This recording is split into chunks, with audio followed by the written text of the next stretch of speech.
welcome to the nightly edition of the Investigative Journal. I'm your host, Greg Szymanski. My guest today was a member of the Illuminati, the Ordine, Nero, they call it in Italian, the family, the order, for over 30 years. She left 10 years ago, has a story to tell that will put chills right through your body. This isn't the type of story that I normally do every day, and it's a story I did an earlier show with Svalin, and I'll tell you something. It is one thing to talk about the Illuminati in general terms. It's one thing to, from afar, talk about George Bush and everyone else. It's another thing to go deeply into the Illuminati and to discuss certain things that Svalin is going to talk about, which are very graphic, very horrific, and we're going to go into it because I want to impress upon you folks that these people exist, they're dangerous, and they are deeply rooted in our country. Now, 20 years ago, when I was covering stories, I'm a print journalist by trade, and I was working in Rome for 6 years. This was back in the early 80s, and I'll tell you firsthand, I learned from people there during a number of scandals that were going on that the heart of these problems is the Vatican. It all goes back to the Vatican, and I can say that without question. I met people there who told me about it. I met people who went through the same, one woman who went through the same induction ceremony as our guest tonight is going to tell you about. And I also talked about, back then, how they had talked to people who said they were deeply embedded in America. With that, I'm going to introduce my guest, and I might add, Svalin's only granted this one interview today with me. She said she couldn't sleep last night. It was very difficult, and I really want to thank you, Svalin, for coming on and sharing this because I think it's going to help a lot of people, as my emails from this morning have showed. How are you tonight? Oh, good. How are you, Greg? Very good. I want to get right into this. You were born into the Illuminati, the family, the order. Tell us a little bit about your childhood and lead us into this induction ceremony in Rome, in the Vatican, when you were 12. Okay. Well, I'm going to be brief because we don't have a lot of time, but I was born in a group as both of my parents were in it, so it wasn't a question of being recruited at all. I mean, from my earliest days growing up, that's all I ever knew was being part of the group. My training began at a very early age. It continued throughout my childhood, and by the time I was 12, in the group, normally a person's considered an adult by the age of 12, and right at the point of between 12 and 13, they actually do a formal swearing into your adult role within the group. And for me, part of this was going to Rome. My parents here prepared me for it, but then I went to Germany because I'm with the German house. I was born in Germany, came to the United States when I was young. But because I belonged to the German house in Europe, I went to the German father's house, and from there went with him and the French father to the Vatican. And during that time, went through a ceremony. It's a very horrible ceremony. I mean, there's a room beneath the Vatican that a lot of people don't know about.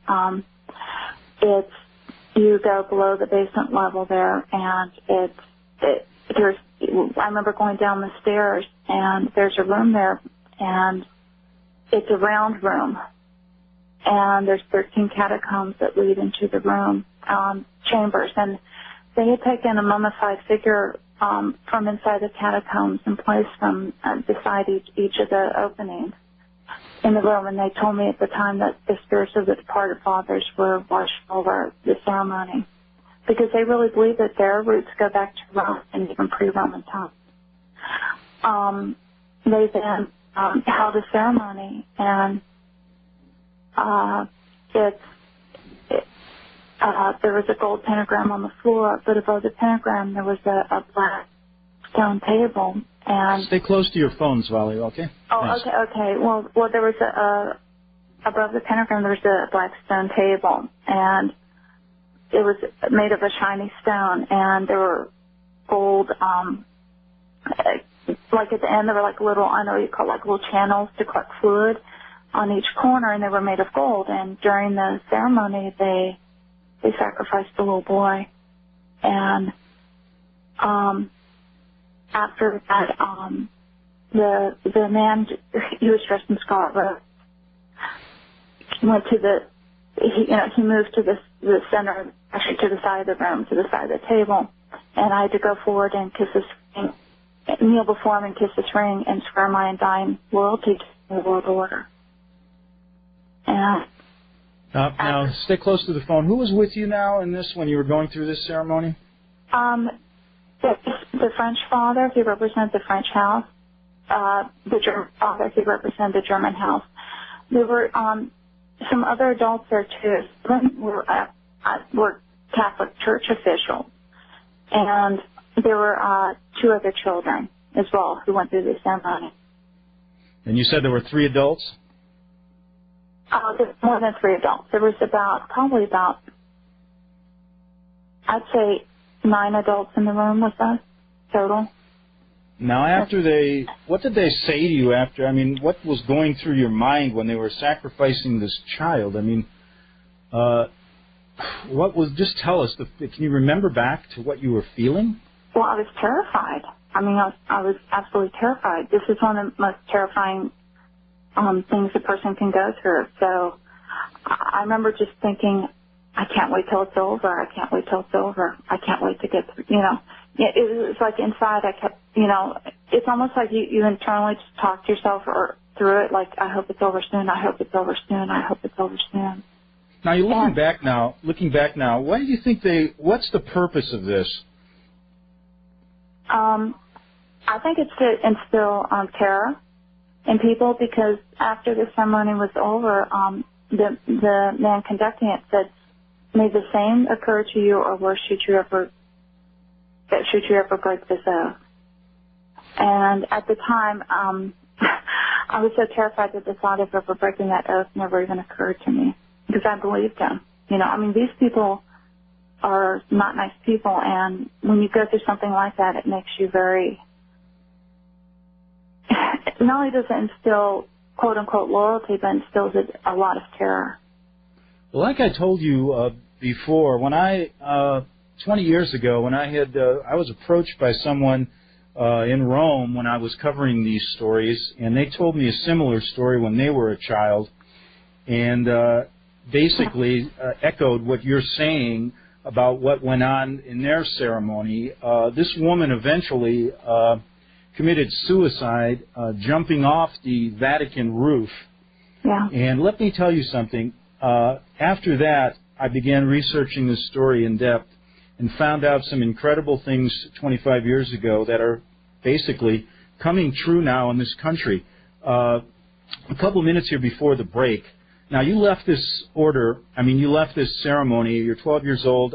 Tell us who you left with and what happened afterwards then. Well, I left with the German father, and afterwards he praised me. He said, you did well, because I did everything I was supposed to do during the ceremony, and I didn't cry out or anything like that. And then we just went and we stayed at a local house. It was a wealthy person, and we stayed at the house, spent the night, and then we flew back to Germany the next day. And did he tell you anything about how you did or what they expected of you?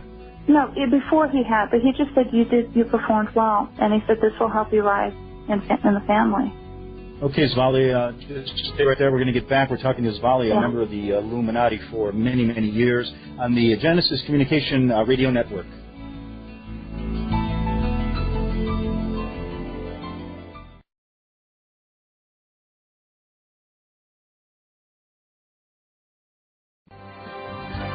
The edition of the investigative journal on the Genesis Communication Radio Network, and we're talking to Svalin, who has been a member of the family, the order, for many, many years. She left 10 years ago. We were talking about her induction ceremony at the Vatican, how all roads lead to the Vatican when we're talking about the Illuminati. And before I get into the way they're organized, Vali's going to tell you this organization that's incredible, just like a corporation, coming down worldwide to America also. I just wanted to mention, just to give you a short timeline, to give you an idea, and Svala, you might find this interesting too. After Pope John Paul I was killed, and I say killed, Officially, it was a heart attack. It should be known that he was only the Pope for 39 days, and during those 39 days, he was trying to do one thing, and that was to reorganize and to clean up the Vatican Bank, to expose a number of the Freemason Masonic priests and other members of the church that had ties to the Freemasons and the Mafia. He had given a list to Cardinal Jean Villot, which might have been a mistake because there's some shady dealings about this cardinal. But anyway, he gave a list to Cardinal Villot regarding the number of people he wanted out. And this was going deep into the Vatican scandals, into their corruption, into probably the first layers of this Illuminati and many of these other things that are going on. Well, a day after he presented his list, he was found dead in his chambers. John Paul then took over, never did anything, protected everyone. The Vatican bank never was cleaned up, and that's not fiction, though that's history. Svalin, it does go back to the Vatican. Tell us about this organization that you learned about. You were a mid-level worker in this programmer, a mind programmer for years. Tell us about this organization that you learned about. Well, I learned about it just by being there and seeing people and talking to people. But basically, like you said, it is very much organized like a large international corporation. In that sense, the headquarters would be Rome, the Vatican, because that's considered the spiritual center of the world for the Illuminati. From there, the power bases go to Europe. There's 12 men. They're called the 12 Lords or the 12 Fathers, and they each represent a country in Europe. And of those 12, the three ruling, it's a triumvirate, is the UK, France, and Germany, because those are the oldest houses. In the Illuminati, it's called the House, the German House, the French House, UK House. From there, America was considered a mission field, and so it was basically in the 1600s, the first Illuminists started coming over, and they established their power base in Pittsburgh, Pennsylvania. Now it's considered the spiritual center for the Illuminati, and from there they divided the U.S. as time went on, and as it became developed into 7 regions. The East Coast, but the 2 huge divisions for the group are the East Coast region, which is east of Mississippi, and the West Coast region, which is west of the Mississippi. Spiritual headquarters for East Coast are Pittsburgh. The administrative headquarters are in Alexandria, Virginia. On the West Coast,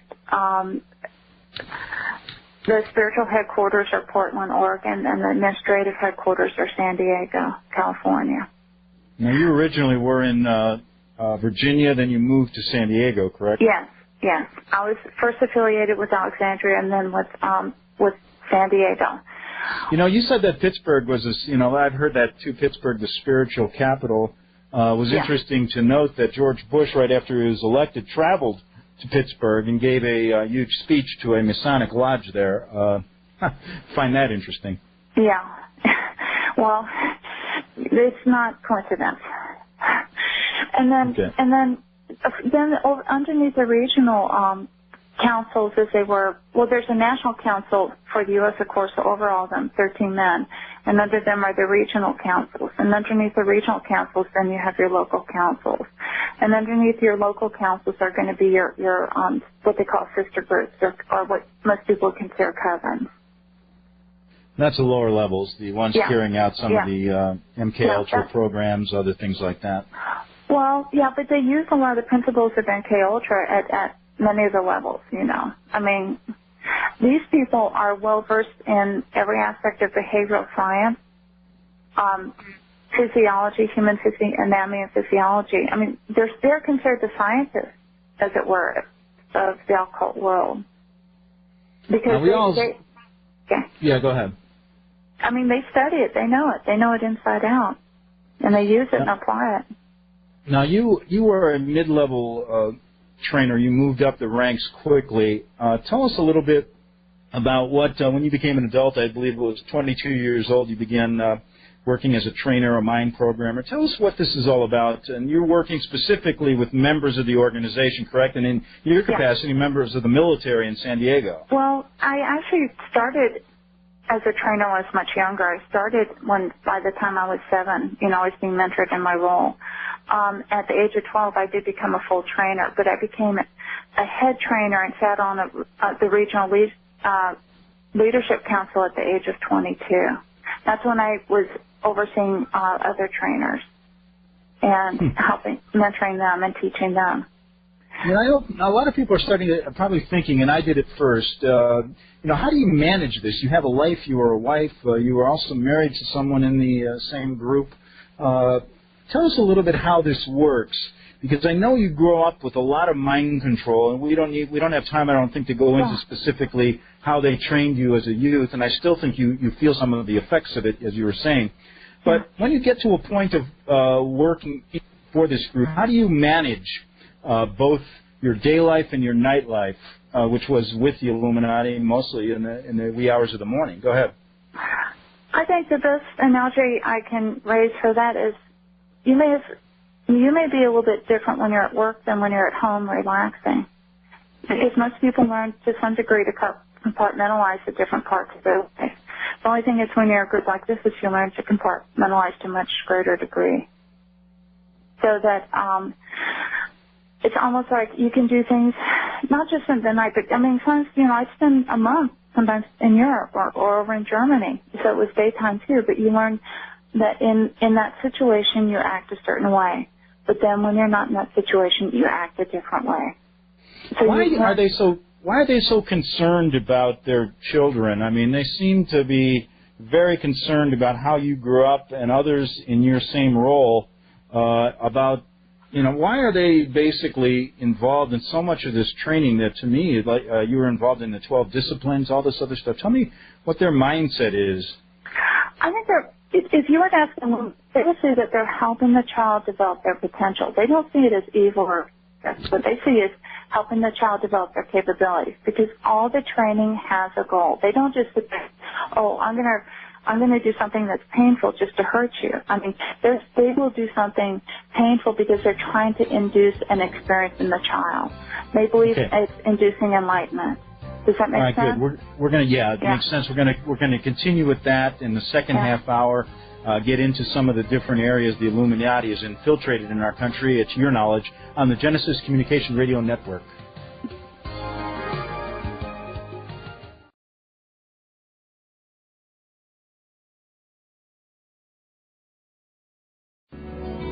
Okay, we're back with Svalin. If we have some time in the next half hour, I may take a call or two. 800-259-9231. That's 800-259-9231. And I know, Svalin, I want to thank you for submitting to these interviews. On my website, I have a 4-part series, the last part appearing tomorrow, regarding the Illuminati. Much of it centered on you. Some of it centered on things I learned years ago. All of it talking about this devastating, this crazy plan to really destroy our country. We're seeing it play out right now. And I want to thank you. I guess this final curtain on your public chapter of this part of your life is coming to a close. I know after this interview you don't want to grant any more, and I can understand it's difficult, dangerous. And I know you didn't sleep last night thinking about it. I know they don't want you talking about this. About how many people in our country are involved in this group? My estimate, based on what I saw, was roughly about 1% were Illuminists. And that's a good amount. I mean, when you think about it, if they're organized. Now, tell me what you heard in your life from your perspective, being inside in this group, what their plans were, what the time frame is, as far as when. They are planning to pull the curtain down on America, the military state, the rest of the things that we talk about daily. Go ahead. Well, I was told that my children's generation would see the unveiling of it. I was told that I would be alive during it, but it would be when they come into their prime. So I was told that roughly within the next 50 years that this would happen. Actually, in the next 45 years or less. Their goal is to dominate the world. And when you think about it, it's being done through financial means through controlling finances, the media, government, and education. Those were the 4 primary areas that they sought to control. And right, and I guess I can ask you, it isn't most of these people that are in our government right now, along with some of our high-powered media people, are all involved in the same plan, aren't they? Yeah, to varying degrees, yeah. And you know something, you talked about this about the financial collapse they had planned, and I know that you'd mentioned it, and you said it would make the Great Depression look like a Sunday picnic. Yeah. Tell us about what you heard about that. Well, it just in leadership they would talk about that. I mean, it's all been planned out, and they would be manipulating the world finances to create, not just in the U.S., but I mean mainly. First, it would start in the U.S., but then it would become a worldwide depression, an economic collapse that was meant to create a great deal of chaos, confusion, and fear, because their philosophy is that out of chaos comes order. That's chaos order, and so they would do it through finances, because they know that if people feel that they're losing their money, they'll panic. And as a result of the depression or the financial collapse, then what was going to occur next would be, I was told, mass riots, looting, people, panicking because they didn't have enough money to live on, and then things would, crime and violence would increase too, and then the military would step in. The government would then bring in military control and enact all kinds of rulings for crowd control, and at that point, soon thereafter, it would just become open. Now you lived this. You worked in it. You were part of it from birth. You were brainwashed basically to believe that you were doing something good for the world. Oh yeah. And what did they feel about people like me from middle class background, many millions of people just like me? How did they view the masses? How did you talk about them? Well, they view the masses as sheep. The Illuminati believe that they are in the intelligentsia of the world. In fact, they very much follow Plato's philosophy, in which the ruling class rules because they're in the intelligent, and those who need leadership, they used to call them sheep. And so they would say that your average person is an unintelligent sheep who wouldn't know how to lead themselves, even if they had the opportunity. And so they believe that by stepping in and taking rule that they're doing a good thing, that they're actually encouraging a better world. Now, I believe differently. I don't think it would be a better world. At one time I did, but now I realize that I was deceived. Now, you basically left about 10 years ago. Yes. You just couldn't take it anymore. Tell us what went through your mind, how you finally left, and how you were threatened, perhaps almost killed by them, but survived and now living a completely different life. Yeah, well, I couldn't take it anymore because these people, the higher up you go in the group, the less pleasant the people are, in my opinion. At least at the lower levels, people aren't happy about being in it, but they're doing their job because, at least to some degree, they believe that they're doing a good thing. But as you rise through the ranks, you realize that these people aren't doing it because they believe in any kind of a betterment of the world, but they're laughing because they have wealth, they have power, and they want it, and they're holding on to it. And I bet even these mid-level, if a lot of these mid-level people would leave like you, perhaps they wouldn't have as big a stranglehold as they have on most every element of our society now. It's incredible, down to, even these peace groups, have been infiltrated by people that, it's just absurd. I'm just watching my country, and I wake up every day wondering, my God, is there really a hope? I guess a lot of these mid-level people don't leave because of the money, correct? Because of the money, because of the power. Everyone has a hook, and they know that. And so there's different things that hold people. For a lot of people, it's because everyone in their entire family's in it. Is to leave the group, you're giving up your money, you're giving up your family, your mother, your brothers, your sisters, your aunts, your uncles, your cousins, your best friends.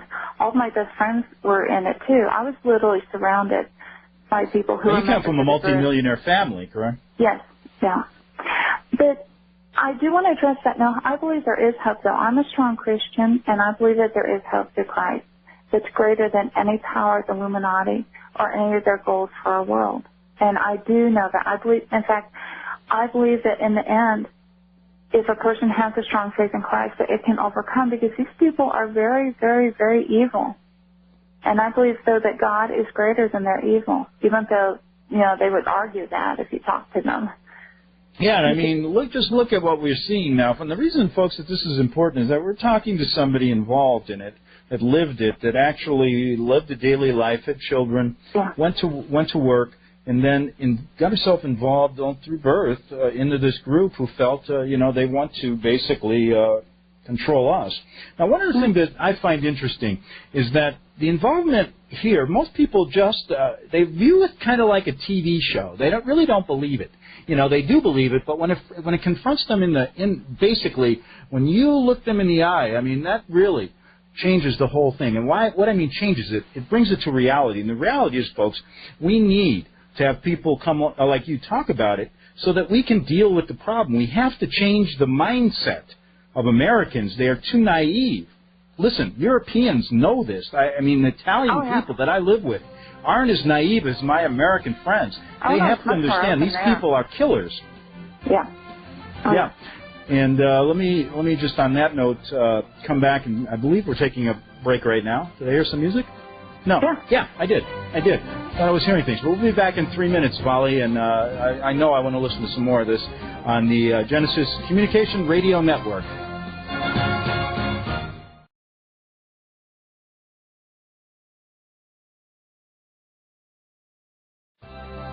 Okay, back on the Investigative Journal, and we're not even going to get into the high-powered names and waste our time. We know who they are. Svalin, I want to hear from you. What are some of the methods? What are some of the methods they use to make money? If you can think of a legal activity, they're involved in it, and that's another reason for their being covert. For instance, I know that gun running, like slavery, child prostitution, pornography, the selling of drugs. There's many ways they did it. Couriers, selling of military computer codes, different things like that. But normally when something like that's happening, like say, let's say that they're involved in child prostitution, an actual illuminist will not be sitting there during the transaction. Instead, when the transaction occurs, that's passed to someone else who's passed to someone else. And by the time the money's been laundered 2 or 3 times, it actually gets to the person behind the scenes. Yeah, it's easy to find a patsy to do the dirty work, so to speak, correct? Oh, yeah, because then if they get caught, I mean, they're expendable. Yeah, exactly. Now, your role as a mind programmer, tell us some of the things you used to do, I mean, with people, and I guess your purpose was to reinforce into members this Illuminati mindset, correct? Yes. The goal of training was threefold. It was to instill loyalty, to instill obedience, and to help the person. Well, we called it helping. Of course, now I know that was wrong, but to help the person to do their job or role within the group better. Some of the training was to instill teachings, the teachings of the group, like the oral history and tradition. Training covers such a broad area that could be a 6-hour discussion, but basically they use positive and negative reinforcement. If someone performs well or does what's expected through the programming session, then they're praised and rewarded. If they do not comply or are not showing the expected behavior over and over and over again, then they're severely, brutally punished. We used to have trainers' tables. We would strap them. We would induce the person into hypnotic state. We've used drugs, and there's experimental drug protocols being investigated even now. Human experimentation is going on during, through training sessions. They're gathering data on people's responses. But training can cover anything from teaching a child to read contact, to call, to have blind loyal obedience to their leaders or the people over them, all the way through assassin programming, all the way through courier programming, teaching a child to be a hacker. They have hackers in the group too. I mean, it just covers a broad spectrum. Yeah. So I know about those guys. Really? Okay. Well, I mean, I've been on the receiving end of that every now and then. If you know about them, you're ahead of most people, because most people don't even know. You know, this isn't your teenage hackers when I say hackers, by the way. I'm talking about they actually teach children and teens with aptitude to do this. Okay. All right, good. You know what I wanted to get into this one point with you. If you have you ever thought about where would you be if you stayed with them? Where do you think you would ended up? Were you moving up the chain? Yeah, I was. In fact, the reason I left is that the man over me was moving to regional leadership, which is one step below national here in the U.S. But I was supposed to take his place, but I was asked to do something that I refused to do at that point. But I also had a generational seat on the German Council because I was born in Germany, and it's called the Council of 144. There's 144 elders in Germany on the Bruderheit, and I had a seat on it as well. So I would have held two seats, one here in the U.S. and one in Germany. And, of course, with that goes wealth and a very easy lifestyle now. Yeah. I know. Yeah. In fact, both of my parents are very wealthy. So now they left. When you left, you were strictly penniless, correct? Yes. And the little money I did have, my husband cleaned out all the accounts, everything, every penny. And he separated you from your children for a long time, and it goes on and on. Yeah. There is a happy ending to this, though. You finally got back with him. Can you tell us? Well, yeah. My ex and I were going through a very difficult custody battle. He was saying in court, this woman is nuts. This isn't happening. There is no such thing. I'm not a cult leader. She's psychotic. But then finally what happened was I finally got unsupervised visitation of my children. And the children immediately disclosed they were being hurt. I went to CPS. CPS didn't believe them because they said this kind of stuff doesn't happen. So my ex came. I was federal prison because I refused to let my children go back and be hurt. My ex came out. The children confronted him and said, we don't want to go back and be hurt. And my ex, it took him a few days, and he said, I need to think about it. And he decided to leave the group too. So he left and later came to me and asked my forgiveness for putting me through those horrible years when he was basically holding my children hostage, saying, you know, if you don't come back, you can't have the kids. What kind of reactions do you get from people when you tell them, or emails you get from some of the articles you've written? What kind of reaction do you get? I get a lot from around the world saying, thank you for being someone who at last is telling the truth. Thank you for your help. Okay, good. And I really... I'm going to take a break, but I thank you, too, for getting on here with me. We'll be back in 3 minutes for our final little segment with Svalin on the Genesis Communication Radio Network.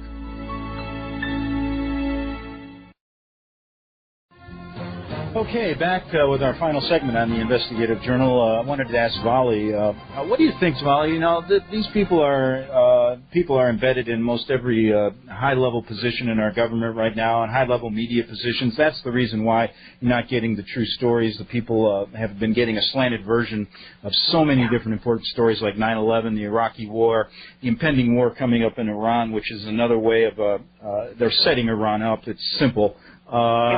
They function off a war economy. They want to see people basically die. What do you think our hope is right now? How do you think this thing's going to play out from your perspective? Well, I'm going to tell you how I really believe.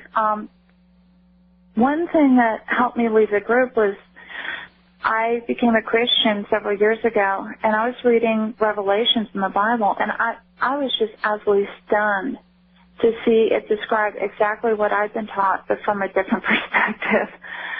I mean, I do believe that there will be a coming leader, because ever since I was a child, they always look for he who is to come. But I think he's going to be overthrown by a greater leader, and that's Jesus Christ. And that's my hope and my faith. Yeah, and whatever faith you are, I mean, a higher power or whatever, it's the same thing. I mean, for those of us who may not believe in Jesus Christ, for those of us who do, I believe if you look at it from your perspective, there has to be some hope, because you know something, if you just give up, I mean, One thing the Italian people did, and I talked to them, one thing I found, they just said, I do not want to pay the black, they called them the black order. I will not pay them any of my money. So I found out that in Italy, about 60 to 70% of all the money there was unaccounted for. They didn't have the strict IRS laws and everything. So one way the Italians battled back was just by ignoring them and going off on their own. And I found that to be something that, you know, listen, we have to think of ways. I mean, these people control a lot of things. They have a lot of money, and it makes it difficult. But we have numbers. And I hope that people listen to you, people like you, and wake up a little bit because, you know, you were involved in it. You know how devastatingly dangerous they are. I mean, they'll kill you as soon as look at you. And I know you're frightened a little bit.